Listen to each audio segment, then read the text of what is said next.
My name is George Contreras, and I am a World Trade Center Health Registry Enrollee. On September 11th, 2001, I was working as a paramedic in what is now known as Ground Zero, working out of the New York Downtown Hospital, which is located 3 blocks from the World Trade Center.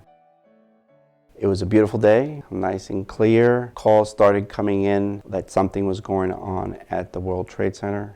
We responded. Upon arriving, you could see large amounts of smoke, large numbers of people running and evacuating the building. My particular unit, ambulance, went to the South Tower in the lobby, and we were setting up triage there. While we were in the lobby, we heard a large noise again and threw us to the ground. Then we heard over the radio that another plane had just hit the building we were in. We provided care until at some point a lieutenant from the fire department whisked by us and said, "We have to get out of the building because it seems very unstable." And my response was, "Sure, I'm taking care of this patient. As soon as I'm done, we'll move." And he stared at me and said, "No, you have to get out. We have to go now." He helped me carry her out of the South Tower, and as we're leaving the South Tower is when it started to collapse. That smoke of everything that was there that day was, the components were crushed concrete, heavy metals, asbestos, human remains, everything mixed into one. You could smell it, you could feel it. So it was a little bit disconcerting when probably a few days later the EPA said, "Oh no, the air is fine." I was like, I don't know what samples you're taking, but I totally disagree with that. I had issues immediately right afterwards, cough. When they were doing my exams, they felt that I had been a smoker my entire life. I've never smoked a day in my life. Behavioral health side, I had other issues like depression, post-traumatic stress disorder. That's why I'm a big advocate for mental health. I think people need to get help as soon as they feel they need it and not be afraid of it. There's a lot of stigma attached to it. The number of suicides in emergency services now surpasses line of duty deaths. So prior to September 11th, long-term goal was to go to medical school. I did pre-med. September 11th occurred.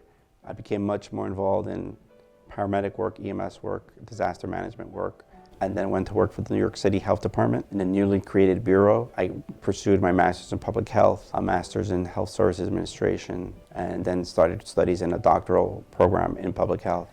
Still working this entire time as a paramedic, as I call it, my alter ego.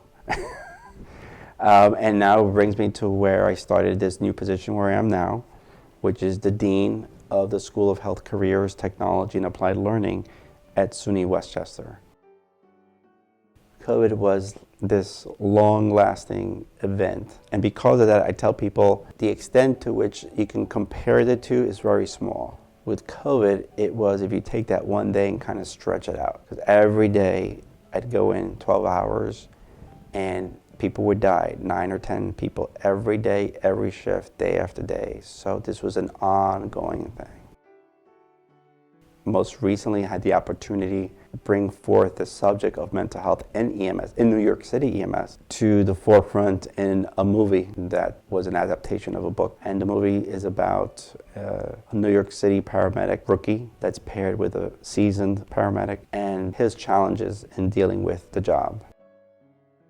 I think it's really important to be an enrollee because we have an opportunity, or I have an opportunity, to share my experiences, and hopefully other enrollees can see that and feel a little bit more comfortable opening up, seeking assistance, asking for help. So for me, I think it's important to be able to share that things can get better, and there are a lot of resources available. And I think the World Trade Center Health Registry is a great project.